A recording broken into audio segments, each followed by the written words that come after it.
Good evening, everyone. We continue our study into Zechariah chapter 8.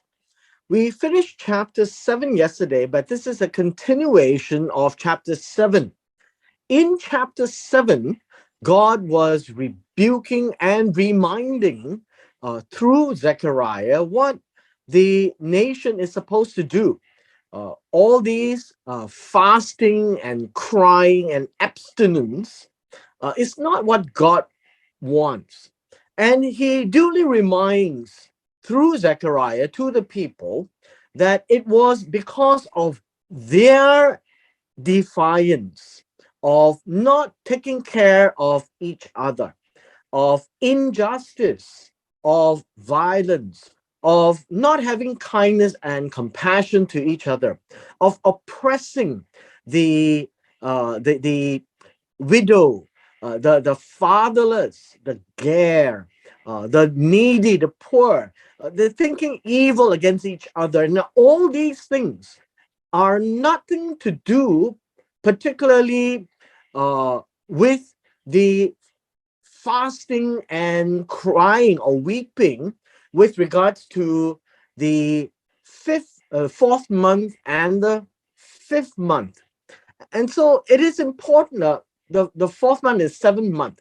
And so it's important for us now to realize that God is actually looking at the nation for their character, not for their actions of crying and weeping and abstinence and fasting. When we come to chapter 8, we find that this word, and then this is after chapter 7. The word means that another issue is coming up. And this is Jehovah Tsevaot. Now, what it says here is that Jehovah Tsevaot is speaking and in some ways revealing uh, to Zechariah. And Zechariah, in this vision, we'll call it a vision at this point in time, is hearing what God is saying to him. And this is important. He hears what God is saying, and he says, the Jehovah Zavaot says this. And this is what he is saying, right? This is how he is saying it. I am exceedingly jealous for Zion. With a great wrath, I am jealous for her. Now, what does this statement actually mean? It means this, that God is saying that as they are coming back in this first return, and then, of course, in the future days, we're also talking about a future prophecy. God says that he is particularly jealous. This word jealous comes from the word kana. I am jealous. Kana. Now, kana is translated as jealous or zealous. But you think of it this way, the imagery that the word conveys is like, let's say, a mother bird, right? A mother bird taking care of the chicks in a nest. And then we have chicks. And as a mother bird, she actually is portrayed as very protective. Now, this is the word for zealous, passionately defending what belongs to her. That is the meaning of this word, jealous and zealous. And this is for Zion. And so you think of it this way. Zion is another name for Jerusalem, for the nation as well. And so Zion is the name used for the focus of jealousy. And so here he says, I have a great wrath that I am jealous for her. Verse 2, with a great wrath. And I guess you can say that this is about an anger or a resentment that God is jealous for her, on behalf of her, regarding her. This is not jealous to, it is jealous for. So the preposition here needs to be very clear. So God is not against Israel. God is protecting Israel, very jealously protecting Zion, as it's the name reference. And so the Lord says this, I will return to Zion and dwell in the midst of Jerusalem. Now, this needs a little bit of retranslation. It should be, I have returned. And it says here, and I have dwelled, have dwelled. Now, notice there is a change in the tenses because that is what the Hebrew text says. And it refers to the fact that as the people returns to Jerusalem, God is saying that he too is coming back to Jerusalem. Now, if you read the book of Ezekiel, chapters 9 and 10, the glory of God left Jerusalem, left the temple, and the temple was eventually destroyed. And so, verse 3 is talking about this particular idea that the people are coming back to Jerusalem. And so, God has come back as well. And as he comes back, Jerusalem will be named the city of truth. And the mountain of the Lord of hosts will be named the holy mountain. Now, let us break this down a little bit. The city of truth. It is a city that represents truthfulness, something that you can be firm with, that is that you can support, that you can depend on. That is what it means. It is a city of God that you can depend on. This is the mountain of the Lord. Now, each time you call the mountain of the Lord, this also will be Jerusalem. Jerusalem is on a mountain now. Please excuse the use of the English word mountain, because this word mountain is a loosely translated English word. The word can also mean a hill, right? A hill, a mound. And so Jerusalem is over 800 meters high. And it is called a mountain in the translation, which is fine.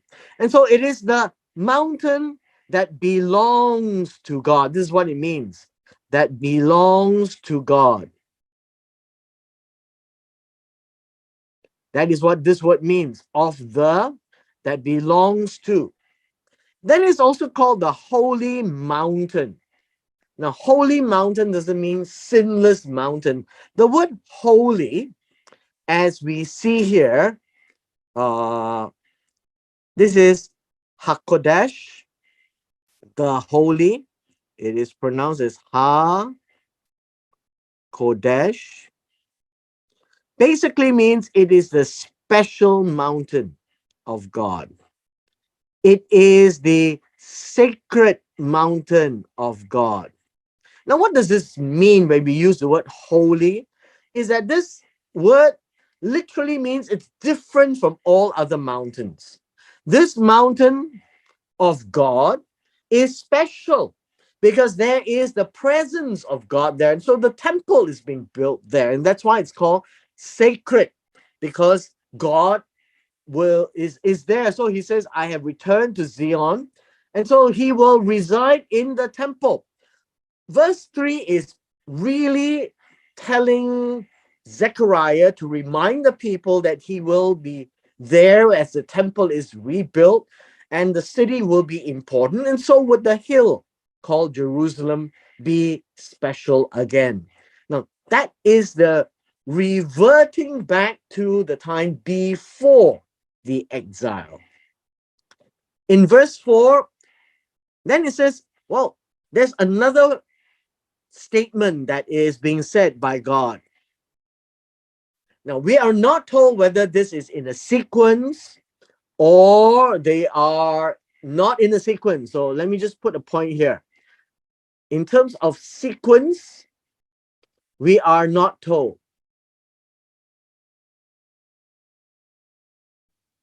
Could they be out of sequence? Possibly. But all we need to know is that in the Hebrew text, it does not present it like a sequential narrative. It is just giving us one piece by one piece by one piece. And so the idea is each of them would be stand alone, should be understood as stand alone, right? And thereby, then you won't have a problem to link them together. So now in verse 4, another chunk of expression that God has made. He says, all men and all women will again sit in the public squares of Jerusalem, each person with his staff in his hand because of age. And just to break down the passage a little bit in the Hebrew, you just need to know that it speaks about the time that all men and all women are not at home. Okay, not at home. And so the Hebrew people, like all ancient Orientals and Easterners, they come out of the house for celebration. So don't think of people not at home as coming out to demonstrate against the government. And we don't have that kind of a concept in Zechariah. So they are not at home. We will be thinking of them being out there celebrating. And so they will sit in public squares. So let me just explain this word. Sit is a good word to use. And the reason why we say sit is a good word because all men and all women, they don't walk around a whole lot. And so they do sit in public places now. This word public squares has a much broader meaning. It is called the broad or open spaces. So you can call this a plaza, which you find a few in Jerusalem. You can say that these are broad or wide roads, which is more appropriate. More appropriate. Why? Because they could sit along the road as people walk by. In the plaza, in the open squares, if you go to the Western Wall area, there is a place called the Kotel, called the Western Wall Plaza. So it's an open space, and that's what it means here, an open space in Jerusalem. So it could be on streets, just understand this, streets or open area called plaza.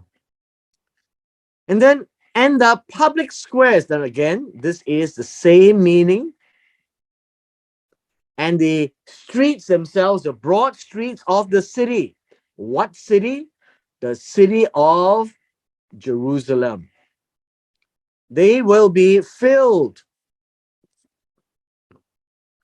Now, this idea of filled, uh, full of boys and girls playing in the squares, the same word. And this word playing is laughing. Laughing, being very jolly. And so these old men and old women, they are out there sitting around watching the little boys and girls playing. Now, there's a very peculiar statement here. Each person, now, this word, each person, actually refers to each man. Actually, that's what it means. Each man. But the translators chose the word person. That's fine. Has a staff, and the staff is a support stick. Right? A support stick in his hand. So it's the tenses is the pronoun is correct. The demonstrative is about the man with his staff in his hand because of his advanced age, not just age, but getting very old. Right? That would be the idea here in verse 4 and 5.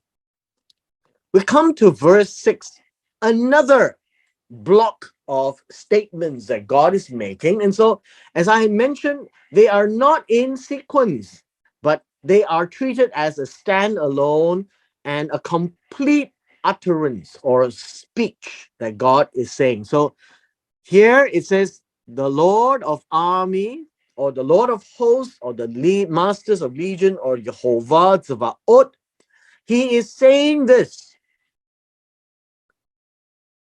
And what is he saying? This, he says, now this word, if, uh, I think I won't use the word if. Somehow, I think this is not a good word to use. I think the better word is just as. Just as, I think, would be a good word to use. Just as, uh, surely, right? Surely, uh, I think this is good, but not if. Definitely not if. This is not a conditional. Just as it is too difficult. Now, this word too difficult literally means too wonderful, too wondrous. It is saying something very positive, right? Very positive. It is actually talking about something that is uh, shockingly extraordinary. It is marvelous. I think you could use the word marvelous. And people would be like, I don't understand. It is so wonderful. No, that is this word here. Now, the translator chose the word too difficult. I think I'll strike it off too. It says, in the sight of the remnant of this people. Now, the sight, I always prefer to use the simple word. In the eyes of the remnant of this people. Who is this people? That's the one that is coming back to Jerusalem, right? These are the people who are coming back to Jerusalem, God's people. Now, then we always see this statement, in those days. Now, whenever you read these words, in those days, this will be future. The future, and it could be at the near future of Zechariah, or it could be distant future. that is even in our future today. So always think of it in those days is something that is described in the future, but it doesn't say exactly when. He says, will it also, I think this one should not be said this way.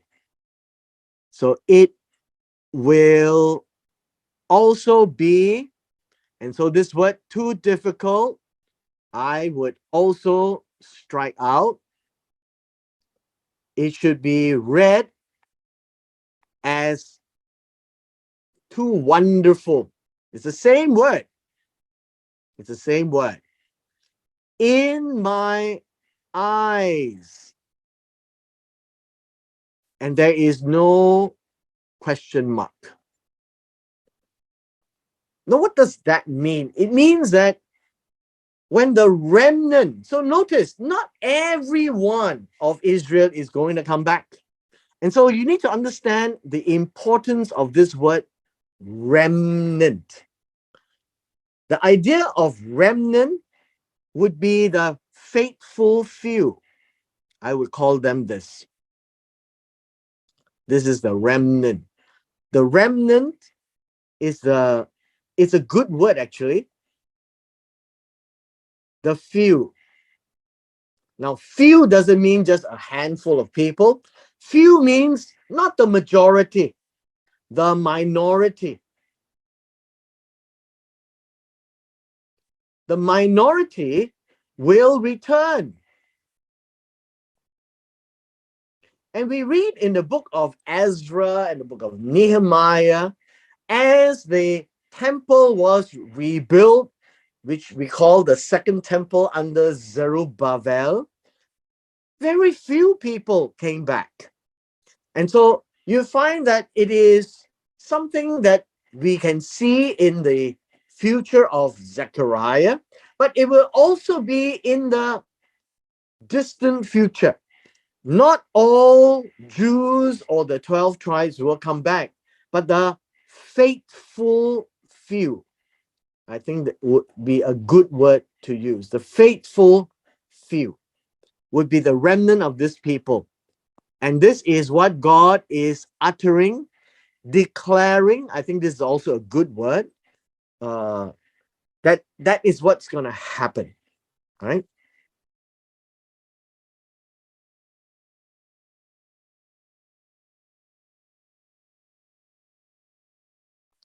Now we look at verse 7 as somewhat different.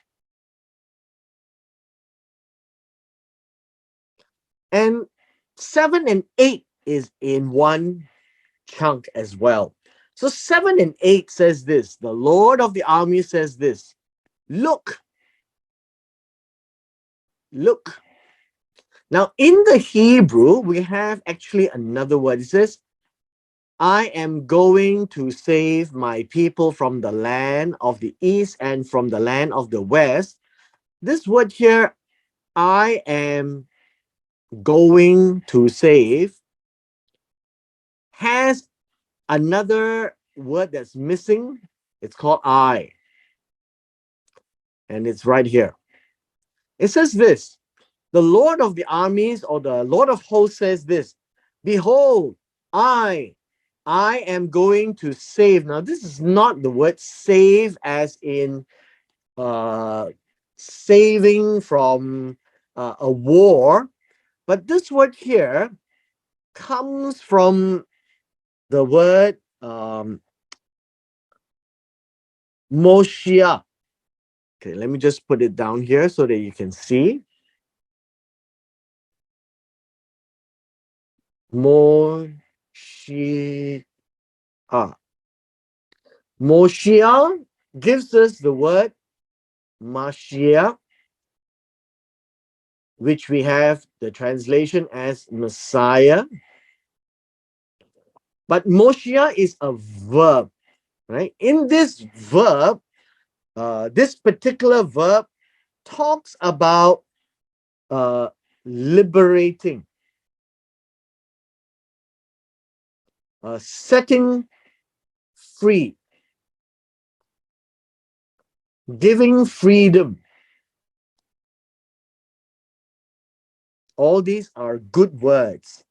Uh, and that's basically the idea, because the idea of Moshiach is not just rescue, but it's actually giving them the liberty and setting them from liberty of what? So, since this is about the future, this is the land of the rising sun. This is the word. And from the land of the west, this is the setting sun. Now, in the old days, they love to talk about the east and west, and that's where the people of Israel has been distributed into exile, or they would have stayed there. And so God says that one of these days I am going to bring them back. I'm going to liberate them. I'm going to set them free from the land of the east and from the land of the west. And then it says here, and I will, it means that, and then right here, and then I will bring them back. Uh, and this word in verse 8, bring them back, literally means to cause them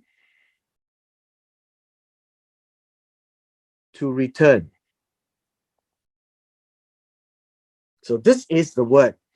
When it says, I will bring them back, means I will cause them to return. Now, somehow God is going to engineer the politics and the situation, the scenarios that the remnant, the faithful few, will want to come back. And then they will live in the midst of Jerusalem, that the city would have been rebuilt.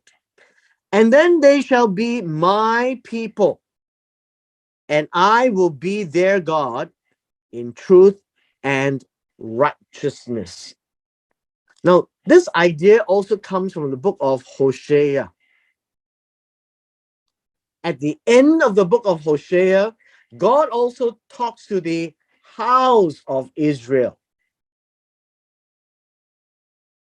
That God says, you are not my people, and I am not your God. And again, God now says, I will bring you back, and then you will be my people, and I will be your God.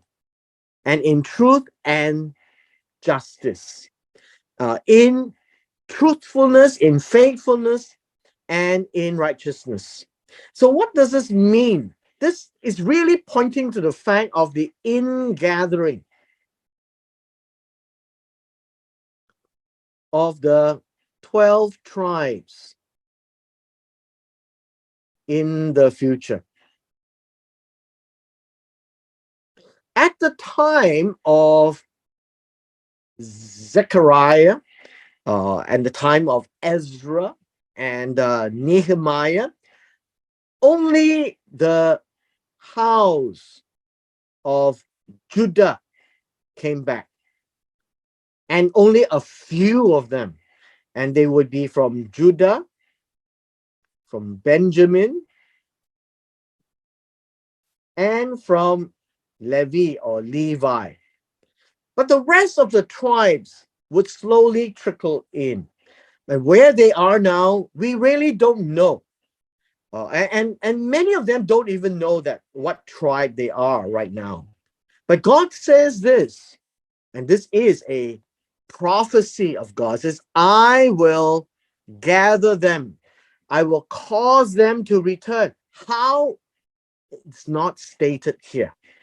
And when they return, it is not just trickling back.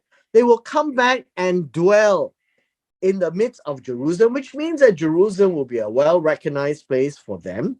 And they shall be my people, and I will be their God.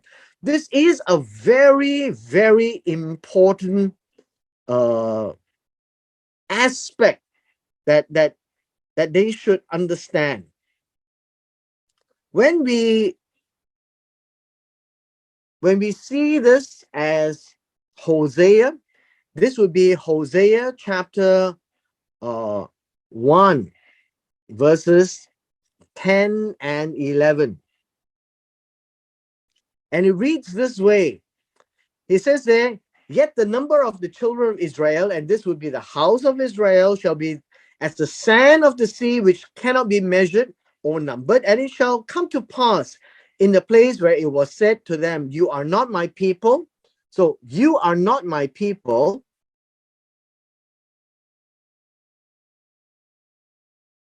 Was actually stated in verse 9. So in Hosea chapter 1, verse 9.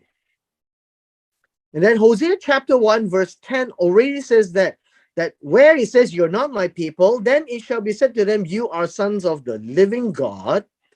And in Hosea 1, 11, and they will be gathered together. The children of Judah and the children of Israel shall be gathered together and appoint themselves one head, and they shall come out of the land, for great will be the day of Jezreel. So God, all of these are future discussions of the ingathering. So I just want to highlight this to you, the ingathering of the 12 tribes in the future. So we will talk about both the house of Israel and the house of Judah in the midst of Jerusalem. Now, how are they going to be brought back? The text doesn't say. The text merely describes that it's going to happen.